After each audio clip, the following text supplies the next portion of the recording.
All right. Welcome, boys and girls. We are now 1 week away from the draft. Well, at least our draft special. 1 week away from the actual draft will be Thursday, but we're a week away from Christmas in April. Welcome, everybody, to another exciting episode of Under the Dome. I'm your host, Alan Ulrich, with my partner in crime here, Mr. Sean Williams. How you doing tonight, Sean? Doing good and trying to get sick, I think. But it's Tuesday night, so You need a mask while you're sitting stand over in the there. way. That's right. I'd Um, like to thank everybody for joining us tonight. What is it now? as I say, we were just talking about the draft off air just before we came on. So we got a lot to talk about tonight and kind of gear up for our big show tomorrow night. The really big show Next week. next week. Sorry. I'm getting ahead of myself. It's been a rough 2 days at work. We were off Thursday and Friday, and I thought last week was bad because we tried to cram 5 days worth of work in 3 days. Oh no, they were holding back on us. They hit us hard yesterday and today. So you're lucky I know what today is. Man, I didn't get my normal haircut. I didn't shave my beard. I look like a straggler right now. But we're gonna the show must go on. We want to thank Fan First Productions for being our sponsors, and invite everyone to subscribe to our YouTube and iTunes channels. Um, that is under the dome. I think we had set a goal for 100 subscribers by the draft. We're a week away, and we're 20 down. We have 80 subscribers as of this morning. And on our Facebook page, Under the Dome Podcast, we are less than 30 from reaching that magical 1K mark. We invite everyone, please go to our Facebook page, follow us. I would love to pull that thing up and see 1,000. But that's just me. Um, I want to take a minute also to talk about this event that we are co-sponsoring, the Future Stars League, coming up Saturday here in the Monroe area at Wassman High School. Is going to be the tryout phase, and this is not a North Louisiana, Central Louisiana, South Louisiana. This is an entire state of Louisiana thing that we're talking about.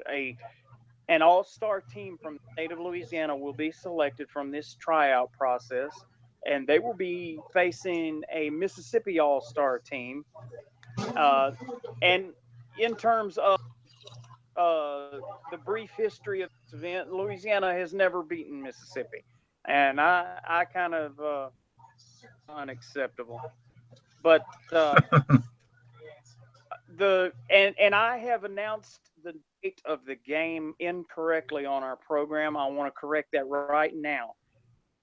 The correct date of the Mississippi at Louisiana All Stars game will be June 17th, not July 17th.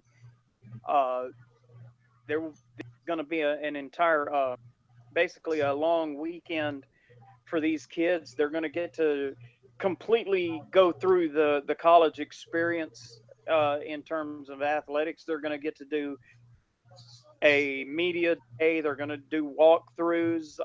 They're going to practice, obviously. And then Saturday, they will be facing off against the Mississippi All Stars, and they will be coached by our uh, our really good friend Joe Horn. Uh, we invite everyone to please not only support us sharing our posts about this thing, um, our retweeting, whatever you want to call it there, but also anyone that's able to, please come out and support this this endeavor at Wassman High School Stadium. That will be this Saturday morning at 8 a.m. and also on June 17th. And I will give you the starting time on that at a later date. Sorry about that. I've got a house full of people still here from left over from Easter. So every conversation being held in my house, usually it's like hardly anybody here. And every conversation being held in my house is now traveling down the halls, the great expanse of this huge house that I'm in. You know, and it's carrying right into here. So you get to hear miscellaneous conversations going on. Anyway, that you're right. That event is so important. And like you said earlier, you know, if you have any children, you know, what was it, 10 and 13? I missed the exact currently 7th grade or 8th grade. Okay, so okay. There will be a $45 tryout fee, and as I understand it, that goes towards covering the costs and what have you. We want to thank, so essentially 11 to 14-year-old kids. Yeah, and I want to personally thank. Go ahead. I'm sorry, Mama Jane, for sharing the post that we've made so far and helping us to really get behind this. And see, that one thing that I want everyone to understand about this is not your usual kind of let's see, what's the word I'm looking for? This is not your usual the way that they put it, one and done type deal.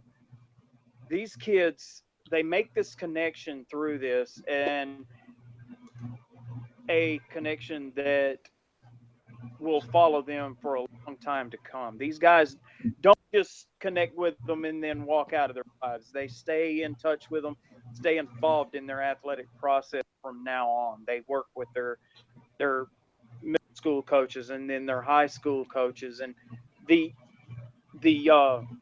Future Stars League, which is something Joe is involved in, and the God Hands University, which is Terrell Bean's group. They help these kids to not only be involved athletically, but also academically, and they help these kids to get into school. So this is a really, really worthwhile cause that we're supporting. Well, and this was one last thing about this, and we can move on. You know, one of the things, my son has helped out with the Ed Reed camp. You know, the Manning Passing Academy is another one. You know, all these football camps that football players put on for kids. A lot of times these athletes kind of attach their name to it, and they show up for a couple of hours on the first day so all the kids can see them and stuff like that. Then they disappear, and it's just a bunch of adults running a camp in the name of this athlete. That's not what's going to happen at this one.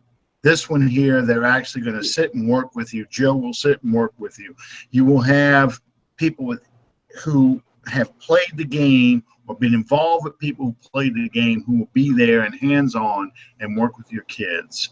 And that's a huge difference from these generic camps where, you know, 3,000 kids show up and, you know, you're handed at the end of the, you run around and do some stuff. At the end of the day, they give you this gift bag and send you on your way. That's not what's going to happen at this camp. So that's a huge thing. And that's really what makes this camp so special, this event so special. So please, get involved, come out, come see it. If you have a child that's interested, bring them out there and do it. Mine are all older. I've been at camps before like this, and you know, it's a wonderful thing because they listen because they're hearing it from someone who's actually done this stuff. How do I become like you? You know, that's what's so important about it. Absolutely. Okay. Are you excited for Christmas in April? You know, I've been watching the draft since 1988. I tell this to people every so often. I've been watching the draft since 1988. And back then, he had a Street and Smith. He probably had a couple magazines. That's about it that was out there.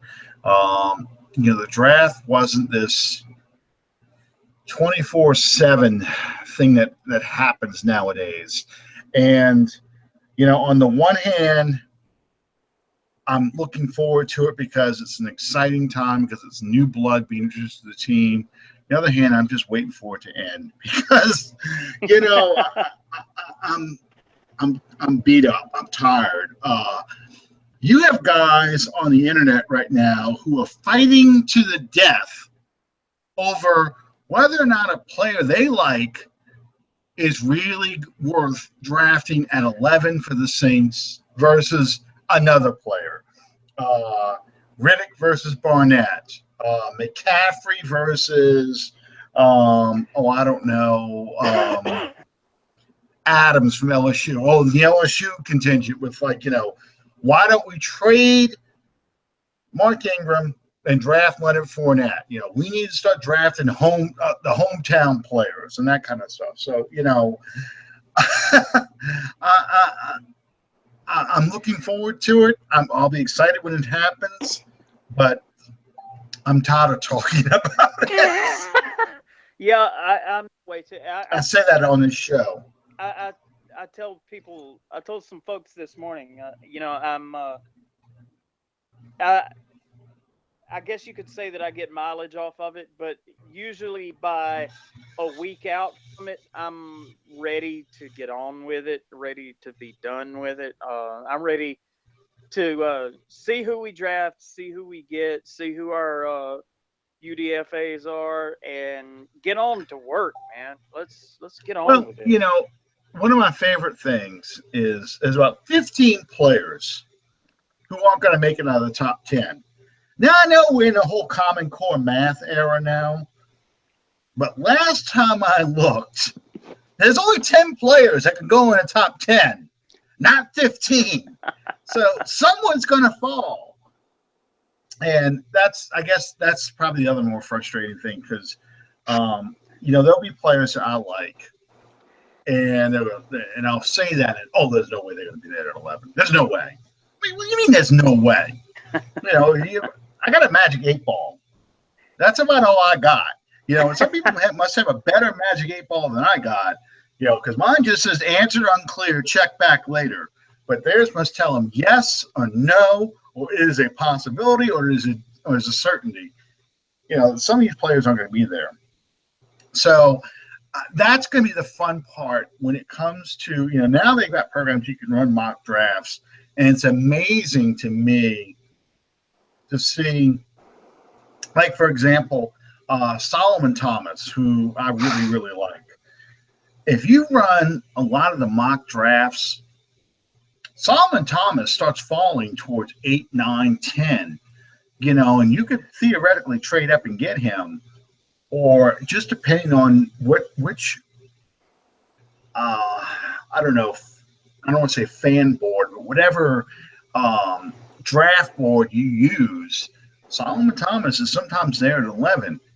Now, in the real world, they'll tell you Solomon Thomas is not going to make it throughout the, past the top 5.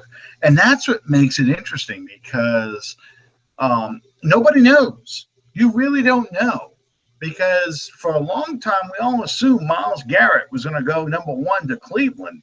And now this is also the time of the year that everybody starts blowing smoke in the air and stuff and trying to throw teams off and see if they could get some value for their pick so they want to trade or whatever. They're now starting to say, Cleveland's starting to say, maybe we're not that concerned or that convinced that that Garrett's going to be the number 1 overall pick. We might go another direction. So that throws a lot of stuff out because, let's say they go Fournette number 1 overall. Well, now Garrett's in play at number 2 with the 49ers. And now the 49ers pick is worth a lot more to certain teams, including the Saints. Or let's say that Cleveland takes Solomon Thomas number 1 overall. Now, okay, well, since he's off the board, how many people are going to want to jump up and go grab Garrett after that? So you just don't know. You don't know until it starts to play out. But we're going to try and do next week our own version of. Let's see if we can guess what numbers are going to fall in the lottery with guys who kind of study not only the draft but study the teams in the divisions, and we'll assign them on each division and say, okay, you represent the NFC South. What do you think the Falcons are going to do? What do you think the Saints are going to do? What do you think Tampa Bay and Carolina are going to do? So it's going to be fun. I'm looking forward to that. I have a good time listening to other people justify their picks like this, and especially picks on other teams. This is going to be a really interesting format. I struggled a long time, something that would be both entertaining and also at the same time be credible for people to follow, because that's something that Alan and I have a good time doing this.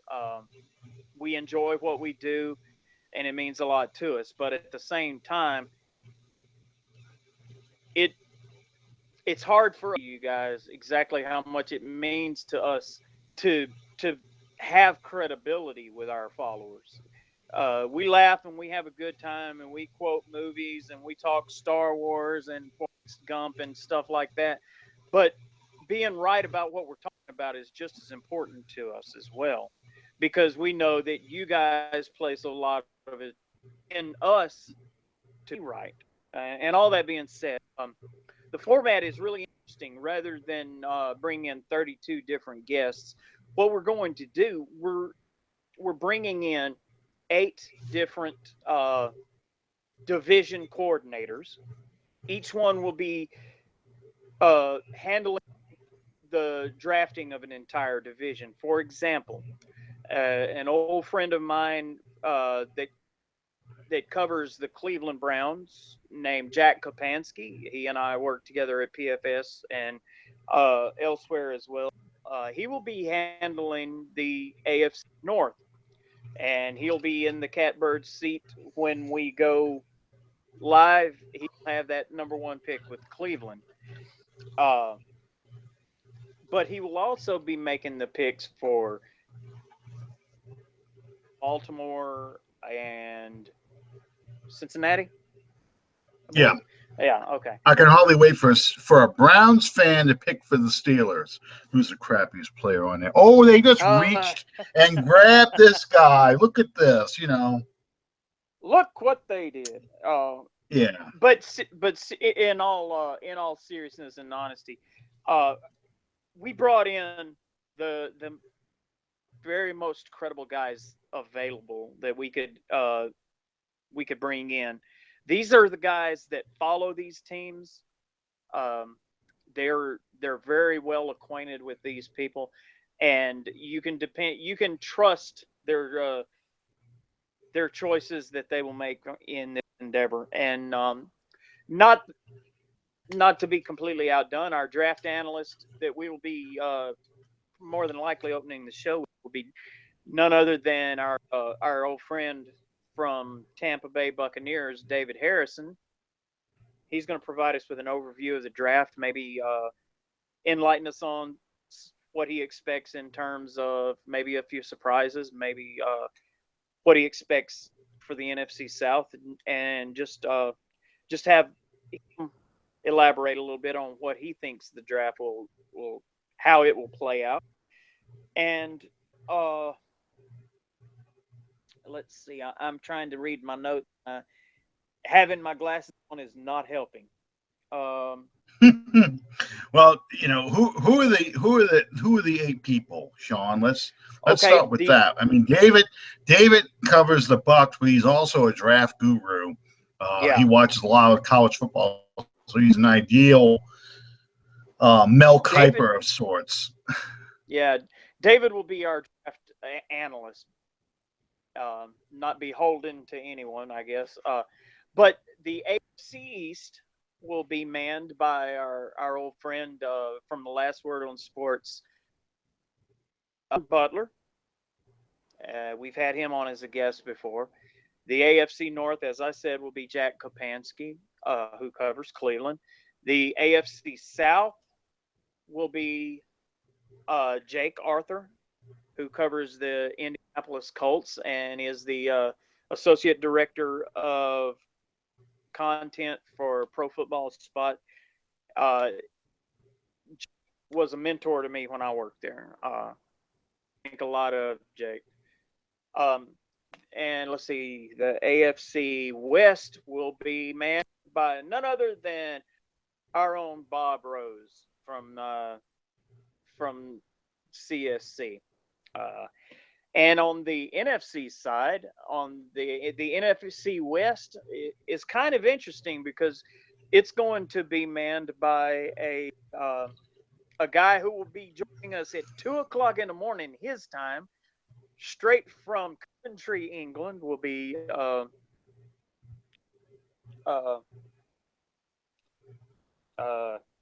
crud. You guys bear with me. I'm referring to my notes again. I apologize. Apparently, it's 2:00 in the morning for Sean too. Yeah, it's. Hey, brother, it's been a long day. Well, every so often you kind of freeze or you slow down a little bit. Your sound is coming while your picture is like a second behind. So it's a lot like watching a Japanese film, you know. Stuart Court. Oh, look, Godzilla. Going to. Go ahead. Stuart Court is going to be our NFC West correspondent. Okay. The NFC North will be from, let's see, bear with me. These are all good friends of Sean's too. So. Yeah, and so this makes it even more embarrassing.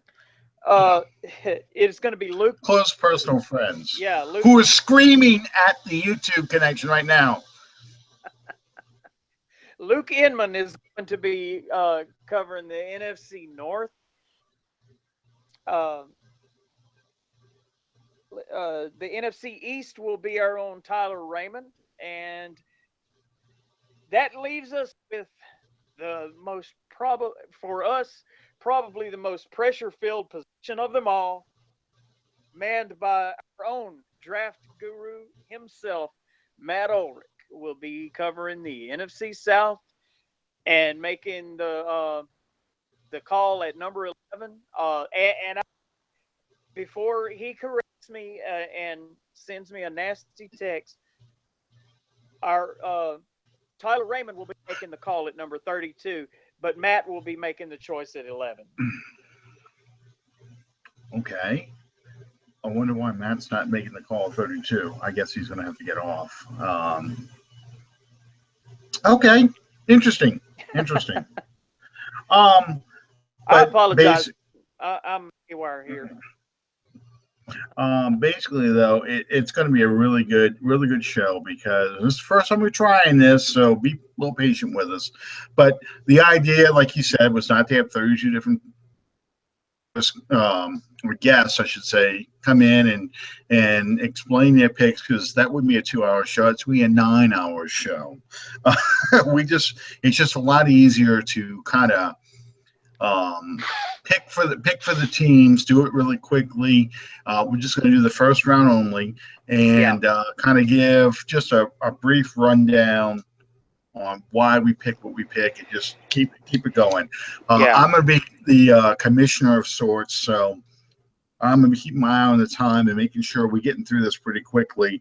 If we're still only on pick 2 or 3, and we're already a half hour into the show, I'm going to have to tell y'all to speed it up a little bit.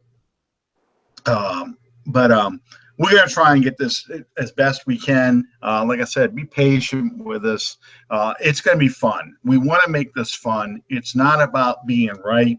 It's just all opinions, because no one knows what's going to happen tomorrow, not even next Thursday.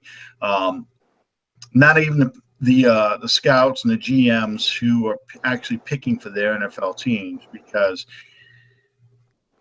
everything changes and there's a discussion in there about a player, and they look at what's going on in the draft just like we do, and they may decide to go into another direction because 2 players are rated about the same, but they can say hey, if we don't take him now, he may not be there when we pick again. There's kind of Sure. a run going on right now, especially in defensive backs. That's the thing about the Saints at 32. If the Saints, the news today, obviously Malcolm Butler signed his tender, which in my mind means that chances are Butler, the Saints, and the Patriots have already worked out a deal, a contract, and an agreement on compensation to New England for this player. So we'll probably hear something in the next few days on what is going to happen with Butler for the 2017 season. The Saints still keep their 32nd pick and don't send that to New England in exchange for Butler.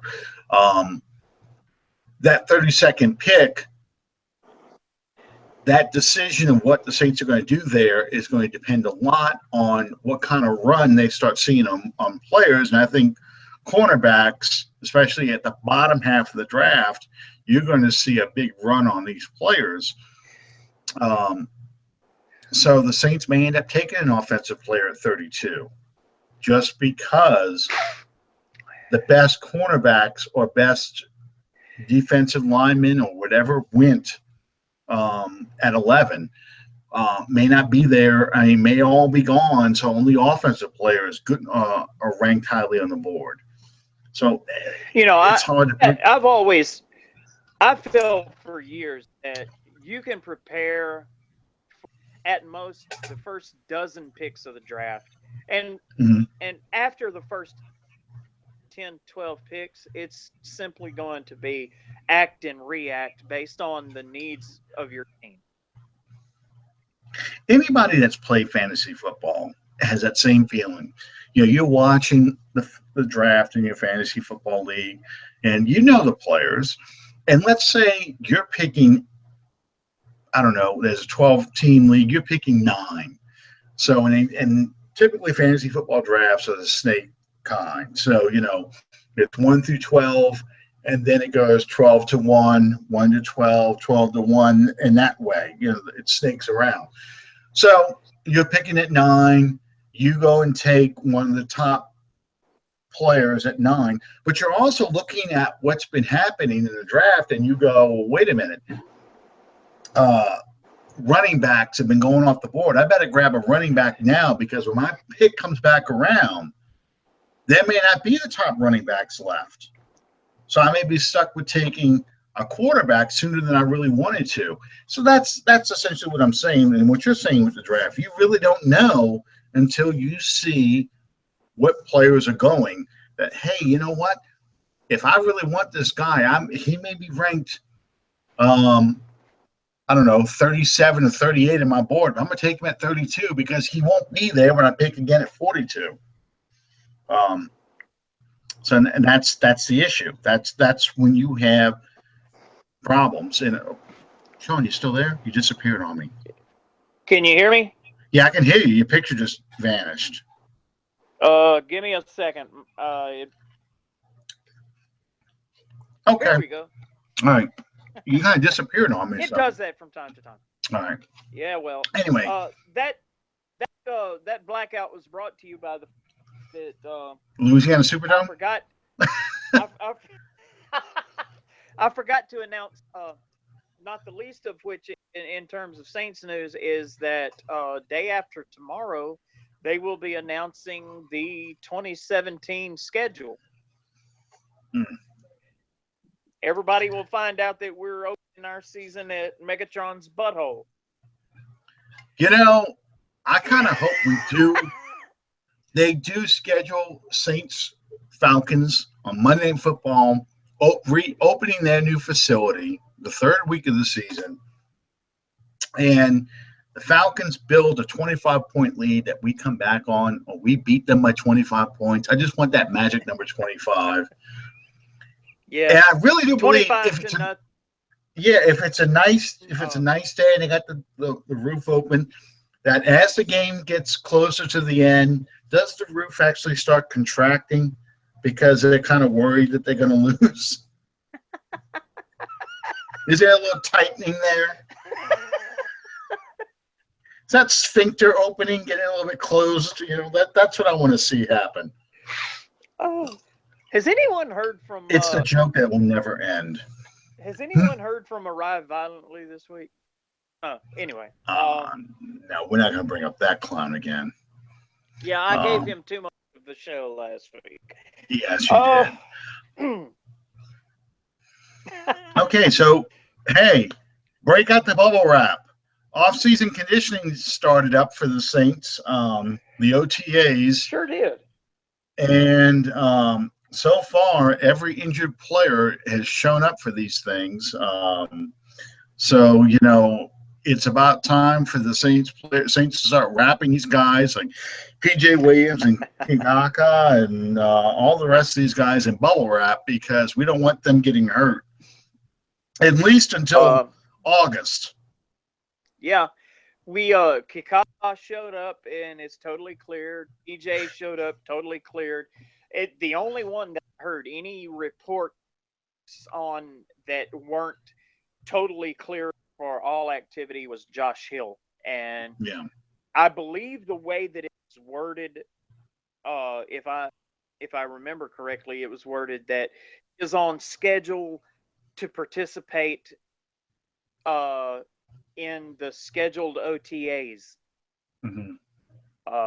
as cleared, but the off-season program, the voluntary off-season program that you have to show up for, that he is limited in his participation. Now, how limited I'm not aware of yet, but also probably classroom work only. Because that's really kind of what they do with these things. You start installing parts of the offense and parts of the defense, and they do a lot of mental reps, you know, and then of course there's the workouts and stuff like that, and they're probably limiting him on weightlifting right now. Yeah. Humana Wanui. Yeah. So it's, you know, that's what basically happened. Oh, and we might as well talk about this. Willie Snead is showing up at the off-season conditioning program, even though he's not under contract, but because he has not signed his tender, he doesn't intend to sign his tender. Now, he's an exclusive rights free agent, which basically means he cannot, no one can talk to him. He can't, like, unlike Malcolm Butler, he can't go out and look to see if somebody is interested in trading for him or anything like that, because he's an exclusive rights player. Malcolm Butler is a restricted free agent whom the New England Patriots put a first-round tender on. It's one step above what Willie Snead is. Willie Snead is just basic. The only thing he can do is deal with the Saints, and they're trying to work out a long-term deal with him, so he never reaches free agency. So that's why he did what he did. Now he has to sign or take some kind of insurance policy, because let's say at one of these things, God forbid, one of these off-season conditioning programs, he tears a pec muscle, you know, or he somehow gets injured at this thing. You know, he has to have some sort of protection for himself, because he's not technically under contract, so he's not under the Saints insurance umbrella. You know, this is his own risk, so he probably has a good size insurance policy in case something happens. But trust me, they're working on a contract for him. Let me ask your opinion on something, Alan. I made this comment in one of the many chat rooms that I participate in, and I was scolded sharply upon making it.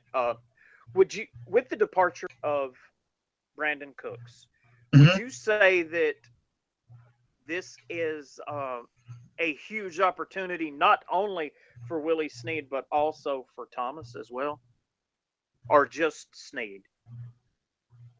What do you mean by opportunity? I mean, the guy almost caught 1,000 yards. He was only, what, 30, 40 yards away from 1,000 yards too. It was inside of 100. I know that. Yeah. So I mean, he already has his opportunity. Here's the thing when it comes to the Saints offense. There is no number one receiver. There's no number two receiver. There's no number three receiver. All three receivers, the X, the Y, and the Z positions on off, play all the positions. They move them all over the place because, they're always looking for matchups. Sean Payton's whole offense is predicated on matchups. How do I match up their player who is the worst at doing something versus that's the best at doing that? So, like, for example, when you have Brandon Cooks, how do I match up Brandon Cooks with their slowest cornerback so I can make a big play? Well, you saw that in the Raiders game when they put Brandon Cooks on, what was that, Sean Smith. Sean Smith, thank you. Yeah, and you saw what happened, 99-yard touchdown or whatever that was. But yeah, so it's important then that Snead can play the extra position. He can line up in the slot. He can play wide as the wide receiver. He can move all over the place, and the same thing is true with Thomas. So what I'm saying then is, if there's an opportunity for anybody, it's an opportunity for Coleman, Corey Fuller, Ted Ginn, you name the receiver. There's a chance for these guys. And I'm 99.9% sure the Saints are going to draft a receiver too. So there'll be an opportunity for that guy as well to have an impact in the game. Does that make sense? Do you understand what I'm saying?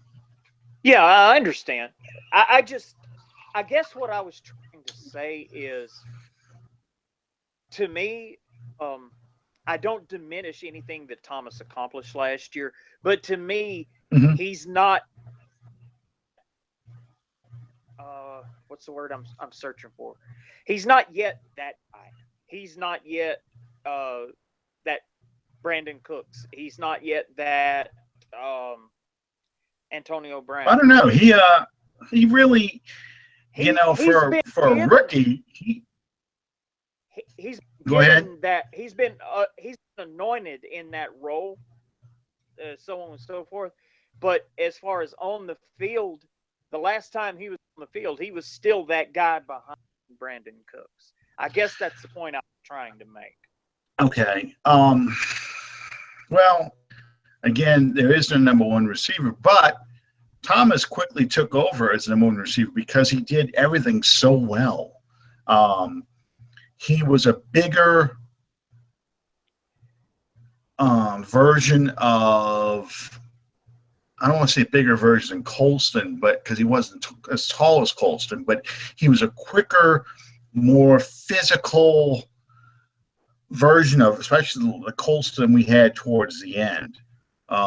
He box out and make the catches. So he kind of, you heard it during training camp, the oohs and ahs and how Peyton and Breeze were like, hey, this guy's going to be something special. So he did it on the field that justified all the balls thrown to him. Saints fans kind of get stuck in their head, and it's really reinforced by looking at old 44 highlights. The Breeze does so well spreading that ball over the field. Yes, he does.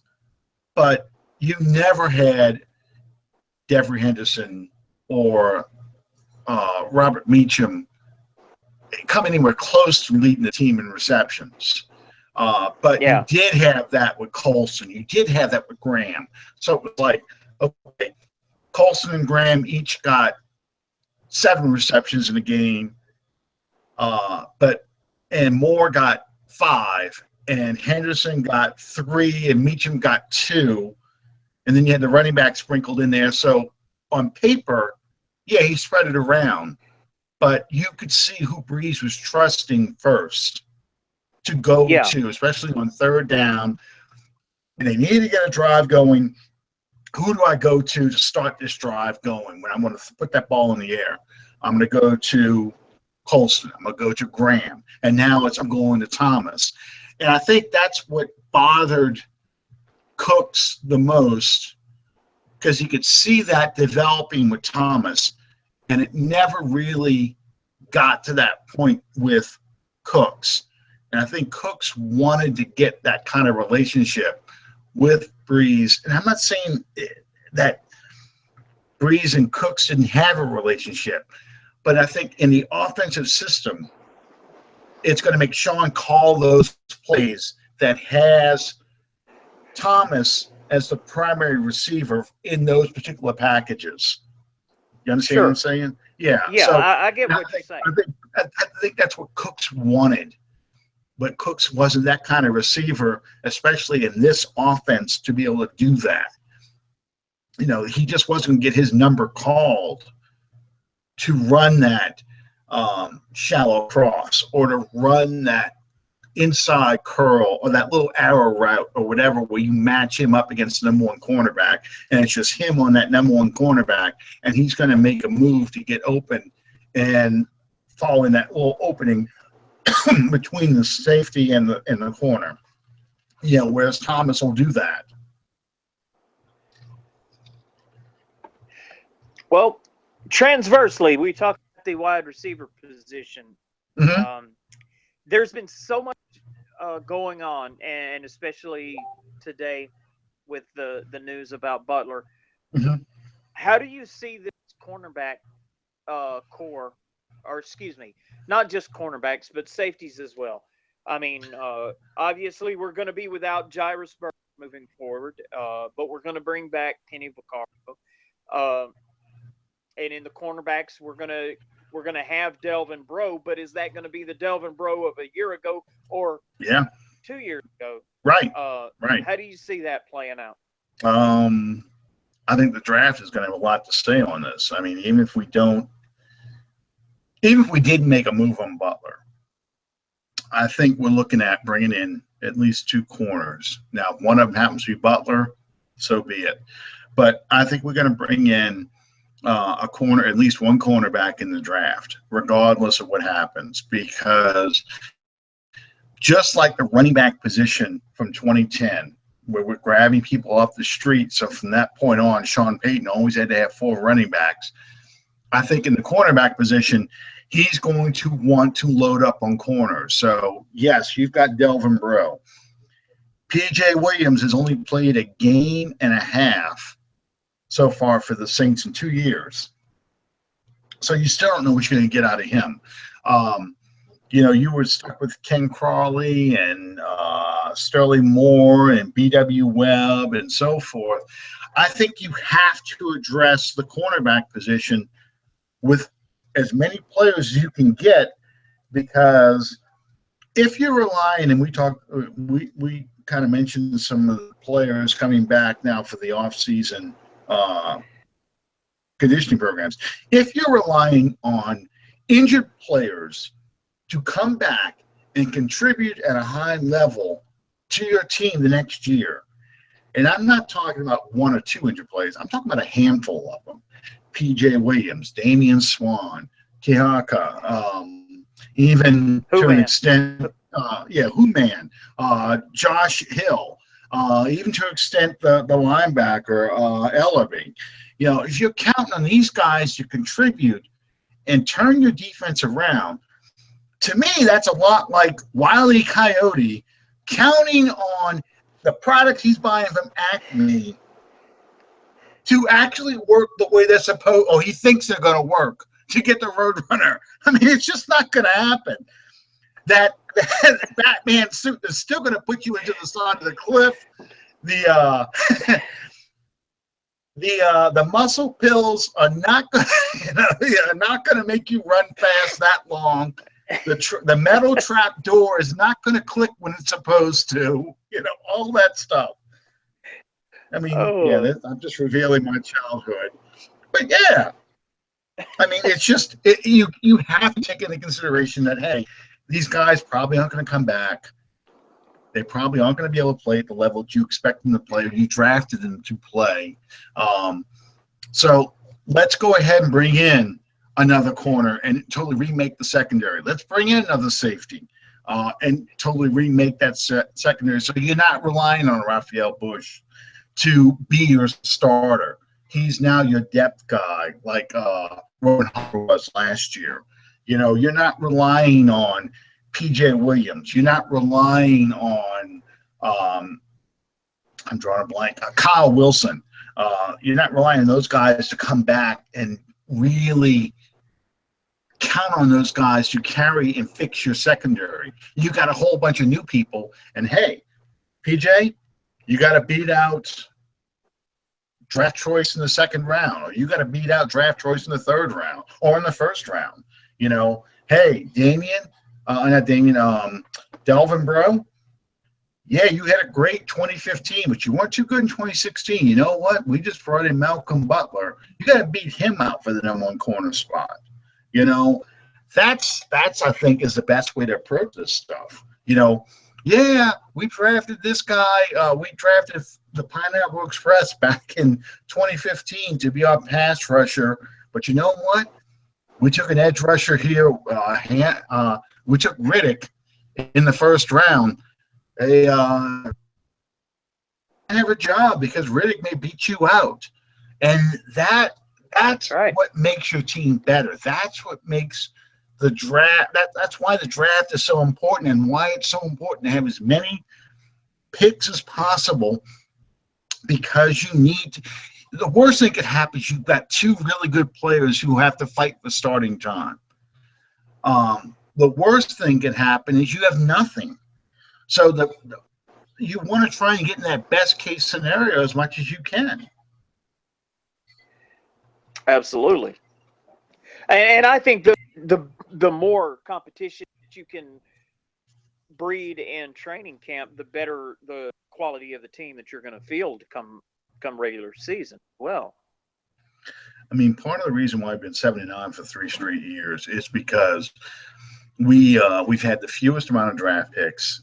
And because we've had the fewest amount of draft picks, when we make mistakes, they're huge mistakes. It's like Donald Trump there, huge mistakes.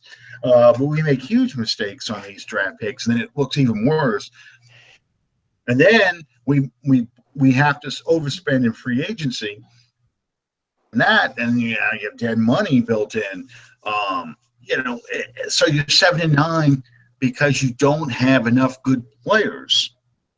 Because injuries ravage a position, and we don't have the depth to recover from an injury, or we make really bad hires for coordinators like Rob Ryan was for us.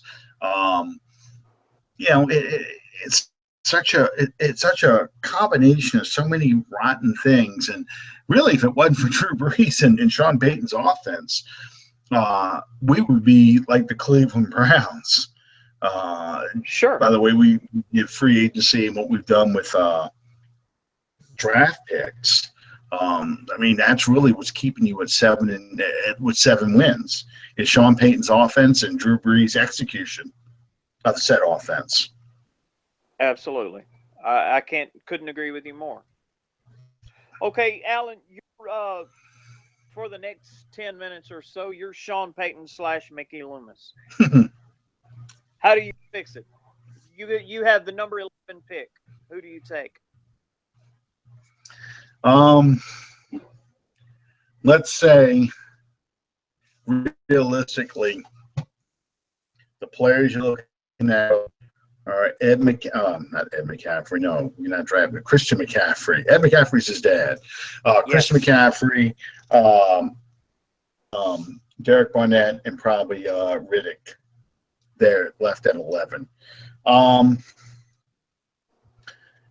And for the sake of this argument too, I'm going to say that no one wants to trade up, or if they do want to trade up, they're not offering anything worthwhile that made it worth trading up. Say like the Packers wanted to trade up, but they're not offering very much. They're offering a second and a fourth. You know, it's not enough to drop down all the way to 28 or whatever to justify that kind of move. So I'm going to take a defensive end, a 3-down defensive end, because even though we have Okafor, I want to have that front line. If you can rush 4 and drop 7 in the coverage, that helps you out tremendously. Because part of the reason why we had so much trouble, we were really good on 3rd and short, getting off the field in defense, but we were horrible on 3rd and long.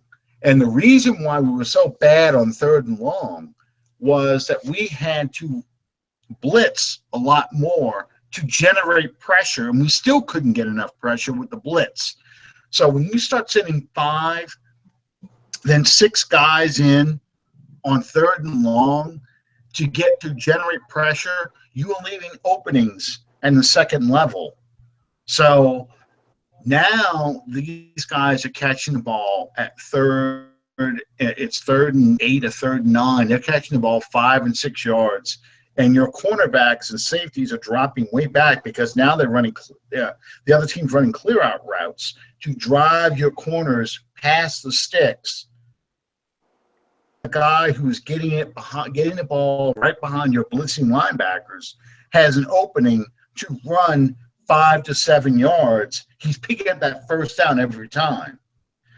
That's why we were so bad on 3rd and long. So my attitude is, if I can rush 4 and keep those linebackers in coverage, I'm taking away, even though my linebackers aren't as good as what I would need them to be, I am still taking away that underneath stuff. So now that 5-yard pass becomes maybe a 3-yard pass, and we're stopping you short of the sticks. So yeah, I'm going to take that's a long answer, but I'm taking Barnett at 11. Because I want to be able to rush 4 and drop 7 in the coverage on 3rd and long. And I think Barnett will, if he doesn't make the play, will demand enough attention that, Rankins or Fraley or Cam Jordan can make the play, because you only need to rush 4. Well, my answer for that is not nearly as involved, because I don't claim to be nearly as knowledgeable on the theory of the game as you are, but maybe somewhat simplistically looking at it, I believe I'm kind of old school. I believe that this game is won and lost on the line of scrimmage, and that's on both sides of the ball as well.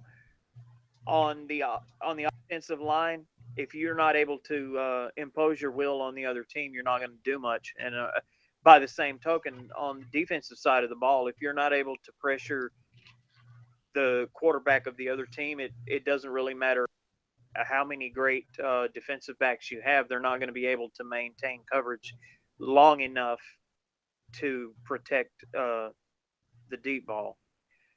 All that being said, I don't see how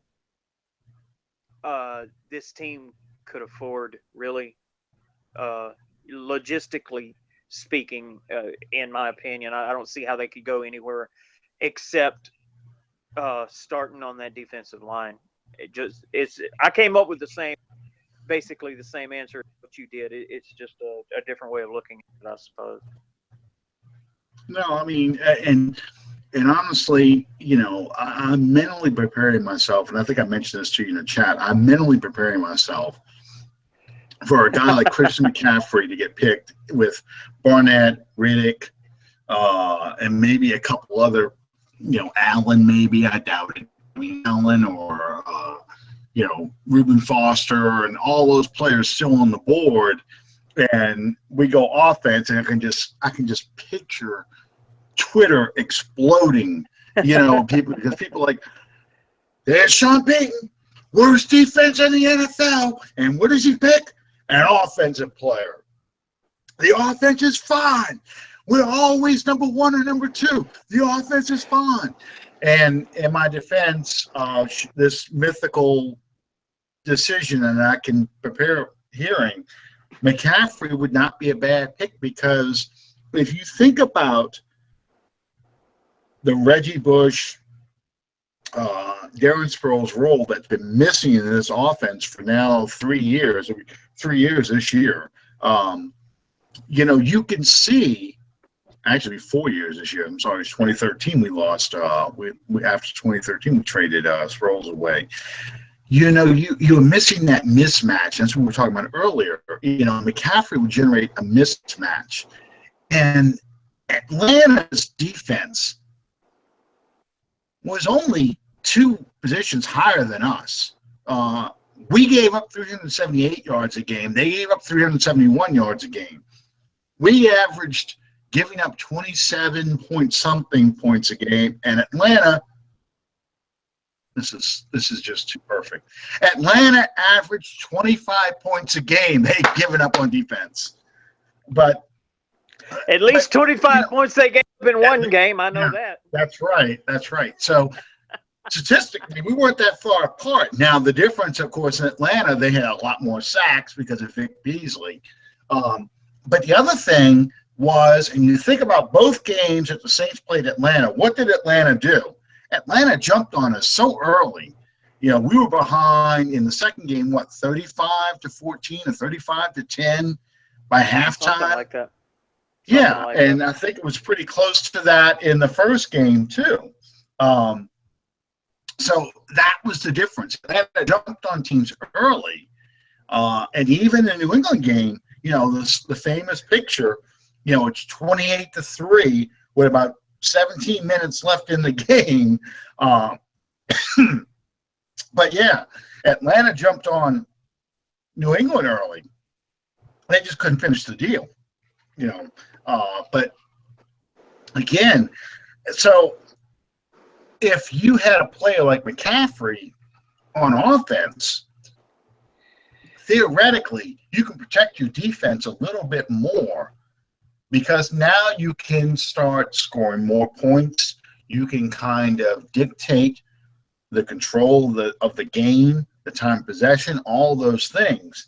And your defense now has a little bit easier, because it's going to be harder for a team to be balanced, because in 2009, 2011, if you think about most of the games the Saints played, they were throwing it just to keep up with our video game offense. A good offense can also help you win and cover up for a bad defense. Our defense in 2009, I think, was ranked in the mid-20s last year. I'm sorry, yeah. 2009. We were in the mid-20s, I think 25th or 27th. Something like that, yeah. That sounds about right. The difference was, in that year, we led the league in giveaway takeaways, and I think we scored 9 defensive touchdowns. I mean, that's huge. Again, absolutely, it's huge. But it's just it's all the little things in a game, and then you think about in 2016. This is the last point I'll make on this.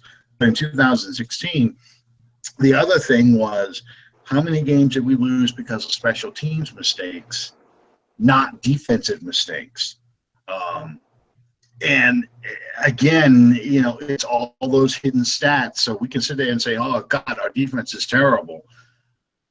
Offense is even better. It can cover up the weaknesses in defense. And if your special teams are really good, it can cover up some of your weaknesses in defense too. So long answer made just a little bit longer. If we were to take McCaffrey at 11, it's not the end of the world. The player is still available. You're not sacrificing or doomed to another 7-9 season if you didn't take a defensive player at 11. So just be forewarned. I told you off air. That the other day, I was like, well, I never thought about that, but thank you, Alan. I'm not saying it's going to happen. I mean, it may not happen at all. It wouldn't have happened if you mentioned it. No, I just know how Sean Payton. Look, there's 3 things that are certain in any Saints draft with Sean Payton is involved. Number 1, player in the first 3 rounds. We're going to do that. That's for sure. Number 2, we're going to leave some position of need friggin' minds, because like last year it was we didn't draft offensive a guard. line. Yeah, we draft offensive line, we draft a guard, and oh my God, we'd be lucky if he survives the first preseason game because our offensive is so bad. And it'll be the same this year. Like, oh my God, we actually did not draft an edge rusher in this draft. Or are they thinking we're not going to be able to blitz anybody? We're going to have to blitz every time. We're not going to be able to stop anybody. I can tell you something like that is going to happen. And number 3, Sean Payton's going to, and Mickey Loomis is going to draft some player probably in the 3rd or 4th round if they get back into the 4th. Oh, yeah, they will trade up. I'm sorry, they will trade up at some point. They might trade back into the 4th round, might trade into the 5th round. Who knows? But they will trade up. But they're going to draft somebody who we have to Google to see who the hell this last year. I can remember the 2007 draft. Every pick I was going, who the hell is this guy? Usama Young. Who the hell is this? This is not in my draft book. I remember a year ago I was on with our friend Byron Avery. He had me on draft Saturday as a draft analyst, and I'm sitting there, got their computer all fired up, and I'm sitting there clicking away, and Byron mentioned the Saints just picked. I said, wait a minute, hang on, they didn't have a pick. He said, well, they traded up, and then we come back from commercial break, and I'm like, and he said David Onyemata, and I'm sitting there going, clicking, profile, somebody, and I couldn't find it on the computer. I picked up my cell phone, and I stalled long enough to get a reasonable profile up on him, but never heard of him. I mean, all those who knew Jari Evans from Bloomberg University, or Javon Bushrod from Townsend, or Alan Alamo, and go down the list. All those who knew who these people were and had something written up on these guys, go ahead and take my lottery tickets now, because I mean, Akeem Hicks. Oh, some people may actually know who Akeem Hicks was because he was at LSU in Canada. But yeah, David Onyemata, all these people, and I was impressed. Mike Detillier actually had a piece written up on Onyemata in his book. I mean, he covers everybody. But it used to be the Saints always drafted guys from small schools, Division II schools, whatever. And now it's just there's going to be somebody. It's not being any draft book outside of Mike Detillier's draft book. That's not going to be on Walter Football, not going to be an NFL, not going to be at CBS Sportsline, any of those sites. You're going to have to Google this guy to try and find out who the hell he is. And did the Saints reach for him in the 4th round? A quarterback.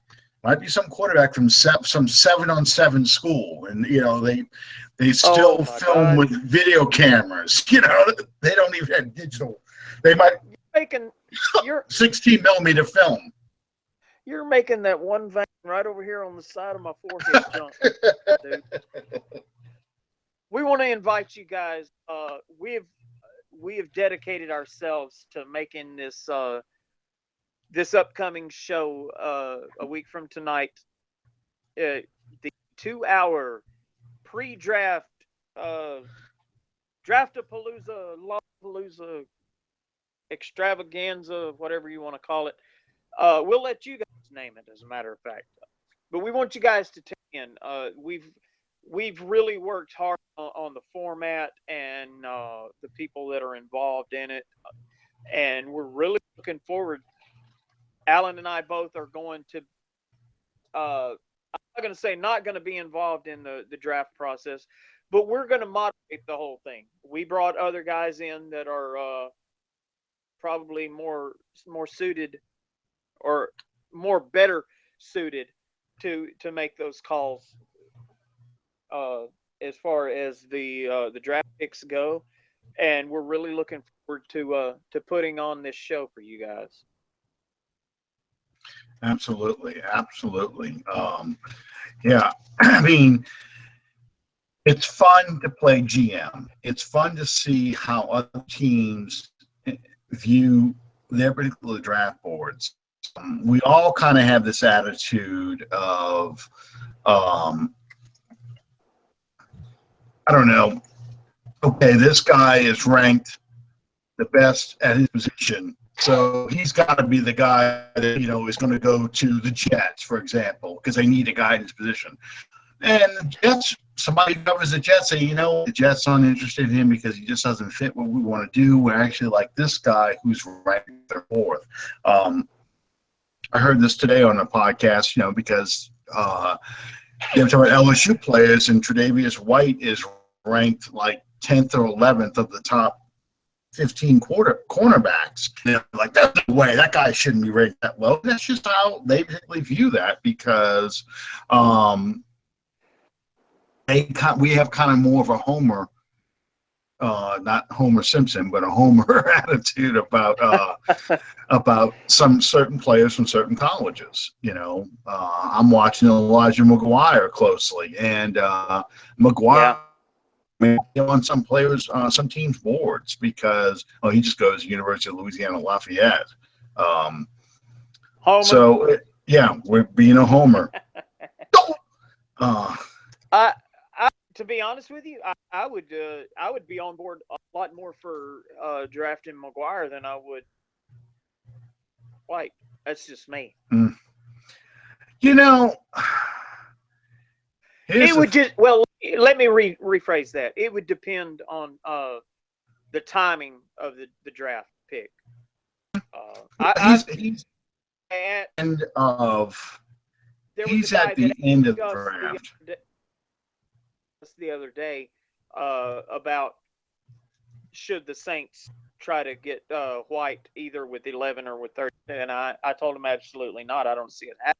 I don't look at White as being talented enough to be in the first round scenario. I really don't.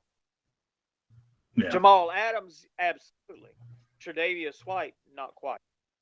There's just too many guys like Hooker and Lattimore.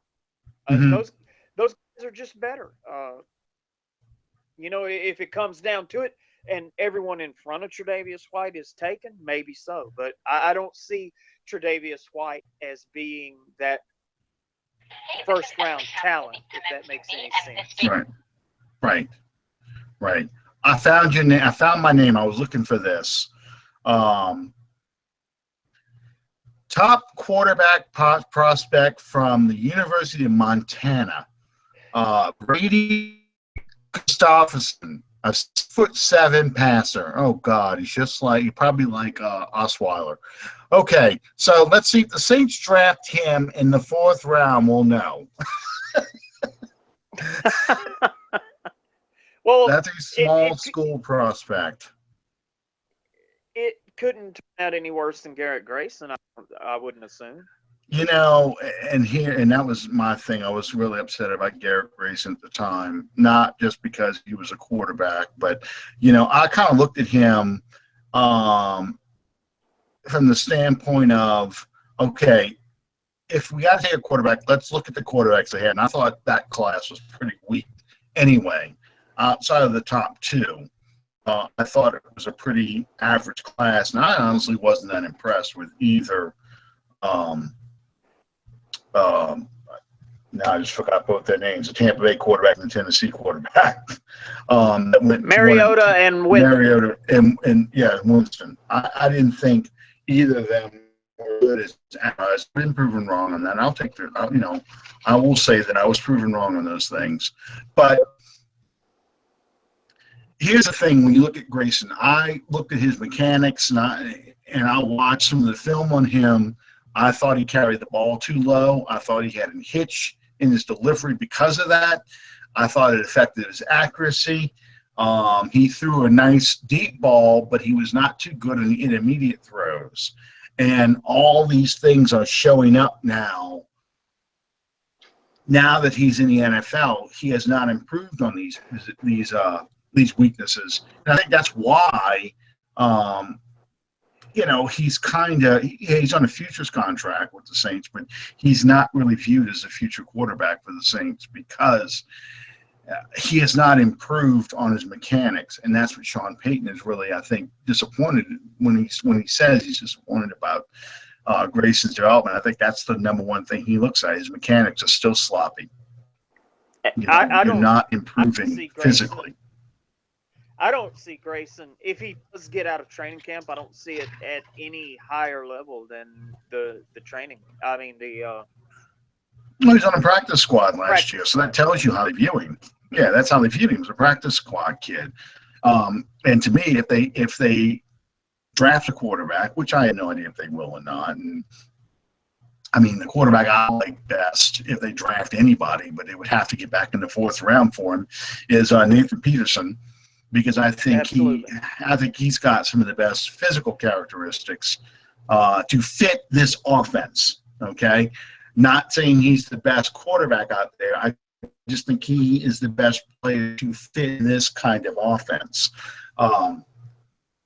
But that being said, he may never be anything more than a glorified backup. He may never develop into a legitimate NFL starter. So, but if I were to take one and see if I could do something with him, it'd be that one.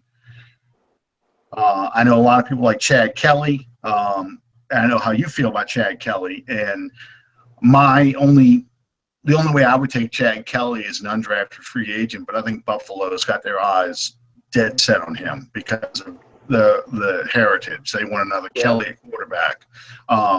So I mean, honestly. I look at Chad Kelly as Johnny Manziel 2.0. Well, and I look at him as even if when I read he has ADD, and you think about this offense, and you think about the verbiage of this offense, you cannot have ADD and comprehend this offense because there's just way too much verbiage to remember. Sure. And Drew just spits it out like it's nothing, and you have to think like Peyton does, and that I just don't see that. Intellectually, I just don't see a good match in this. He has all the physical tools, but he's just not mentally. He's not there. And that's what I like about Peterson. I think Peterson mentally is there. Physically, he may not have the tools to be. Mentally, he's got the game. That's just my opinion on the quarterbacks. We'll get more about that as tomorrow, next Tuesday, and we start looking at different players and stuff. But it's my problem with any quarterback. I'm sorry, I just reached over and blocked the camera. That any quarterback coming in the draft, college football is so geared on winning now. They simply do not spend enough time developing quarterbacks anymore.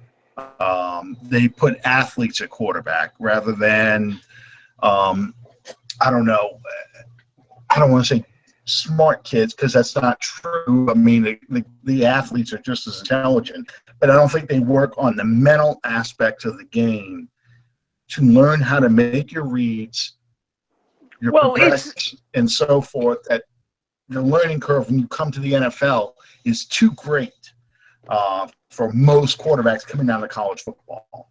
Well, it's a completely different game these days, going from the college level to the pro level. And as you alluded to, there's more, and I hate to put it this way because it sounds kind of, in a way, there's more money to be made at the college level by quarterbacks playing the college game than it is for them to develop a player into the next #1 draft pick.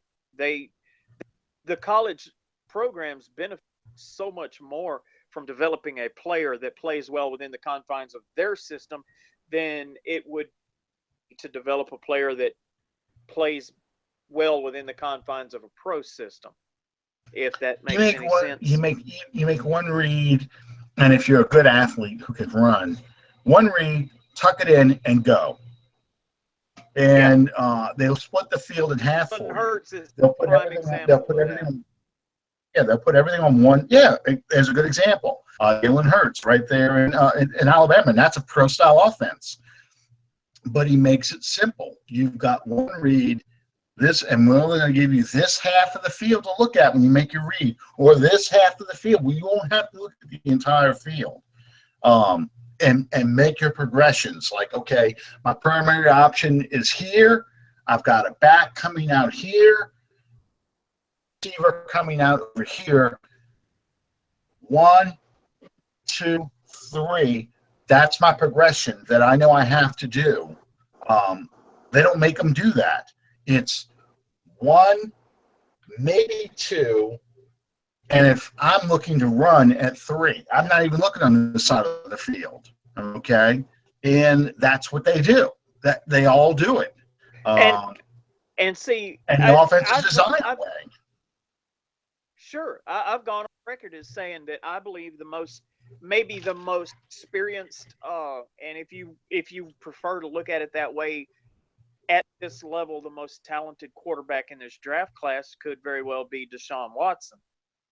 That's my evaluation.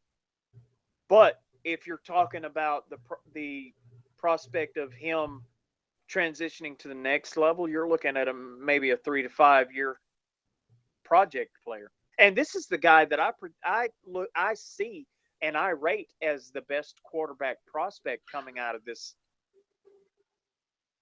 class. We're way over time now, but I'm just going to say this real quick. Why is Trubisky rated the #1 quarterback in this draft? Because he comes from the closest that you're going to get to a pro-style offense. We make multiple reads versus Deshaun Watson, who was a Heisman Trophy candidate and was played for the national championship team, but he only had to make one read in the offense or he ran. And teams see that now. So they're looking at somebody else going, oh, you know what? Like, look at Dak Prescott. Dak Prescott seemed to do well going to the perfect scenario with the Cowboys. Maybe we can get something out of this guy because he actually can play the quarterback position more than just being an athlete. Chad Kelly, if he didn't have all the baggage from the off season, off the field stuff, fighting coaches and knee injuries and stuff like that, he would be one of the top prospects in this draft because he played a pro style offense, but the baggage and the knee injury kicking down to the bottom of the draft and borderline free agent. So, that's the problem you've got in the NFL. The NFL, but college football. The spread offense makes it so you're not developing good quarterbacks, but you're winning a lot of games because you've got a lot of good athletes who are running that offense for you. So it's not about developing guys ready to play the next level. It's just about winning now and getting a playoff system now in college football. You're not even worried about the NFL anymore. Alan, real quickly, I realize we're over. We have one question from the live chat that we have going on. It says, I'm just catching the show, but do you all see us giving up the 32nd pick for Butler? I'm going to kind of rephrase that. In your educated, what do you see us giving up legitimately to make Malcolm Butler a player for the New Orleans Saints? I think realistically, second pick. I think the Saints would like to give up the second-round pick for him. But if you give up the 32nd pick, you got to look at it this way as far as the math point value of a draft. You gave up, essentially, you swapped Cooks for Butler. Okay, goes back to New England. It was New England's pick originally, and you traded from the 4th round into the 3rd round. So that's the way you would have to look at it if the Saints give up the 32nd pick, which I think is what they pretty much agreed to. Okay. Me, 11, absolutely not. As I real quickly, because we're really up against it. I say absolutely not. No way whatsoever. We're talking about a career of an undrafted free agent. I wouldn't care if he was the most valuable player of Super Bowl. Not a number 11 pick. I'm sorry, that's just too rich for my blood.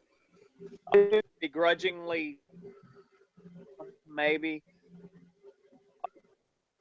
I would start the thing in the 2nd round, of course, in all likelihood, considering who your trade partner is that you're negotiating with, that being the New England Patriots. It's more than likely going to have to be that number 32 pick.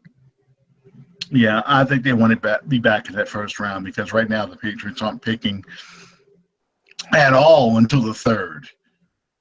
I don't think they have a 2nd round pick. I think it's part of the punishment from from Deflategate. I'm not sure anymore. I don't follow them that closely, but I don't think they have a 2nd round pick. So yeah, they weren't picking until the 3rd. So they're going to want that 32nd pick at least. And realistically, if you look at your 32nd pick overall over the past 10 years of the draft, you really haven't seen a lot of great players come from that 32nd pick. For whatever reason, you get better players that show up 34, 35, 36 in the 40s than you have at 32. I don't know why. It just falls that way. Drew Brees was the 32nd pick, but we only had 30 teams back then. I mean, for Saints fans, look at it this way: about giving up a number 32 pick for a guy that's going to be your starter on day one. It's not exactly a losing proposition. Exactly. No, and you still have a 2nd round pick if about 10 picks later. Yeah. If you get a defensive end in that 1st pick, yeah, if you get defensive end in that 1st pick, Butler at 32. And then now you can say a safety on the corner 42. That's really, you did really well. Hacker or whatever. You did really well on that first day. You addressed a lot of your biggest needs. Anyway, we went way over, but don't worry, next week will be 2 hours. So we're going to go 2.5 hours. So pack a lunch. We're going to be here for a while. That's right. Yeah, but I hope you enjoyed all of our endless rambling, my Wile E. Coyote analysis here. And when you made the Wile E. Coyote reference, my man Jerry, he commented beep beep. So there we go. There we go. Page. Hey man, I grew up watching a lot of Bugs Bunny Roadrunner show, especially on Saturday morning, and Chuck Jones has got to be one of my favorite animators because of that. So, yeah, and Acme was the ultimate Amazon account. I tell you what, they sold everything. I'm sitting here looking at a tattoo on my my left calf of the Tasmanian.